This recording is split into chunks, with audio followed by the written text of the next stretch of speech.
One of the lesser discussed features, but frankly one of my favorites, is the ability to save your settings of your camera to an SD card and then be able to recall those from the SD card. In fact, you can save a tremendous number of settings to the SD card for different projects.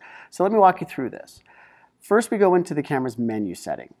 Once we're in the menu, we need to go to the wrench tab, and we're going to go to page 3 of 4. You'll see an option at the bottom that says Save Restore Camera Settings. Once there, you can choose to save the settings we have the camera in now. So we're going to go to Save, New File, and you'll see that it has a default of CamSet01. I'm going to name that something different. So in this case, we're going to delete what's set. We're going to name this Mono. So I did M, left arrow, O, N, O for monochrome. And we'll put a number 1 next to that. So we know that's our first monochrome setting. Then we press Set, and now every time I select Mono 1, it'll be my monochrome setting.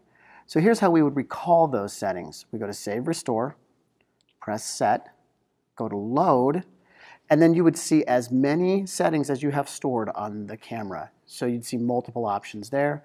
In this case, we just do Mono 1, and now we've loaded those new settings into the camera. Panasonic.